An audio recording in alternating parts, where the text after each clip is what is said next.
Halo teman-teman semuanya, berjumpa lagi dengan saya Adit di sini. Apa kabarnya teman-teman semua? Saya doakan semoga kita semua selalu dalam keadaan baik tanpa kekurangan suatu apapun ya teman-teman. Bagi yang baru pertama kali ke channel ini, saya ucapkan selamat datang dan terima kasih telah klik video ini. Bagi teman-teman yang belum klik tombol subscribe, yuk silakan diklik tombol subscribe-nya beserta tombol loncengnya juga ya, supaya tidak ketinggalan video-video terbaru dari channel ini, dan saya pun akan semakin semangat untuk membuat konten terbaik bagi teman-teman semuanya. Thank you guys.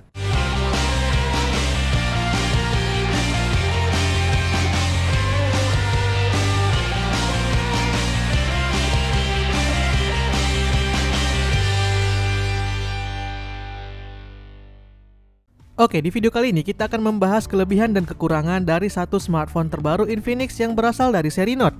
Dia adalah Infinix Note 12. Note 12 ini baru aja diluncurkan sebagai seri terbaru Infinix Note untuk tahun ini ya. Kita udah pernah review smartphone ini secara keseluruhan. Bagi teman-teman yang ingin melihat review versi kita, linknya ada di atas dan di description box ya. Nah, walaupun udah pernah kita review, di video kali ini kita akan buat rangkuman kelebihan dan kekurangan dari smartphone ini, supaya teman-teman bisa lebih mudah mengetahui apa aja kelebihan dan kekurangannya sebelum membeli si Infinix yang dijuluki sebagai multitasking master ini. Nah, lantas apa saja kelebihan dan kekurangannya? Apakah smartphone ini cocok untuk memenuhi kebutuhan teman-teman? Mari langsung aja kita bahas. Oke, pertama kita mulai dari kelebihannya dulu ya. Kelebihan yang pertama, memiliki RAM dengan kapasitas 8 GB. Di kelas harga 2 jutaan, untuk saat ini mungkin di pasaran rata-rata kita akan mendapatkan smartphone dengan RAM paling tinggi itu 6 GB. Namun si Infinix Note 12 ini berani tampil beda dengan menawarkan RAM hingga 8 GB.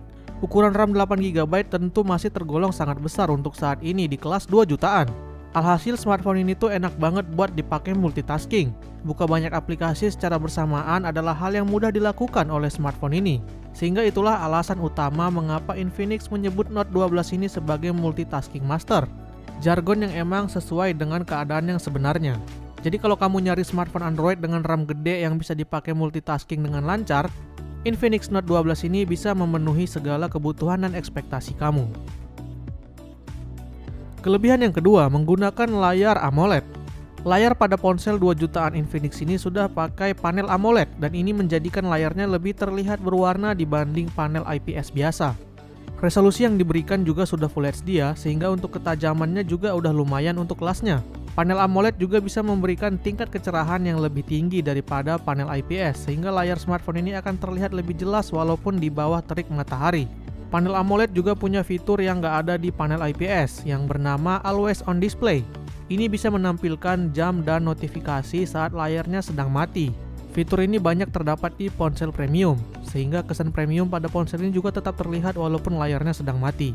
Selain itu, panel ini juga memberikan benefit pada konsumsi daya, di mana daya yang digunakan jauh lebih hemat dibanding panel IPS. Oke, itu aja kelebihan yang bisa kita dapatkan jika memilih smartphone ini di kelas harganya. Sebab untuk hal lain, smartphone ini hanya membawa spesifikasi standar untuk kelasnya. Misalnya untuk chipset, Helio G96 sudah banyak kok digunakan untuk smartphone 2 jutaan. Nah, kalau gitu apa saja sih kekurangannya? Tanpa berlama-lama, mari kita langsung bahas kekurangan dari smartphone ini. Kekurangan yang pertama, layar masih 60 Hz. Nah, tadi kan jenis panelnya adalah kelebihan, namun sayangnya untuk refresh rate di sini menjadi kekurangan. Sebab walaupun sudah pakai panel AMOLED, tapi agak disayangkan refresh rate yang diberikan masih sebatas 60 Hz saja. Di saat smartphone sekelasnya sudah banyak yang menggunakan 90 Hz, bahkan ada yang 120 Hz. Bahkan yang lebih murah pun banyak yang sudah menawarkan refresh rate 90 Hz walaupun memang panelnya IPS. Seandainya Infinix bisa memberikan 90 Hz saja minimal di layar AMOLED ini, mungkin ini akan jauh lebih menarik, terutama untuk orang-orang yang membutuhkan layar yang cepat. Misalnya gamer ya. Buat kamu yang butuh layar dengan refresh rate tinggi, mungkin harus pikir ulang sebelum membeli smartphone ini. Kekurangan yang kedua, belum ada NFC. Untuk saat ini, NFC adalah salah satu fitur koneksi yang cukup penting, apalagi untuk orang-orang yang sering menggunakannya untuk pembayaran cashless ataupun untuk top up kartu uang elektronik. Nah, karena kebutuhan akan NFC yang sudah cukup tinggi, sehingga untuk saat ini smartphone 1 jutaan pun sudah banyak yang menggunakan NFC. Nah, karena itu untuk smartphone 2 jutaan jika tidak dilengkapi NFC untuk saat ini kayaknya rasanya kurang afdol ya. Sehingga jika kamu membutuhkan NFC, mungkin kamu bisa langsung coret smartphone ini dari list smartphone yang ingin kamu beli. Kekurangan yang ketiga, masih menggunakan triple kamera. Bagian kamera memang bukan hal yang istimewa di smartphone Infinix, atau dengan kata lain, kamera ini bukan menjadi jualan utama mereka di setiap smartphone-nya.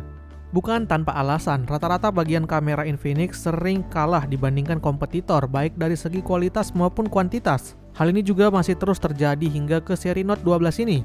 Untuk smartphone 2,5 juta ke atas, Infinix masih hanya memberikan triple kamera dan bahkan di antara 3 lensa itu tidak ada lensa makro apalagi lensa ultrawide.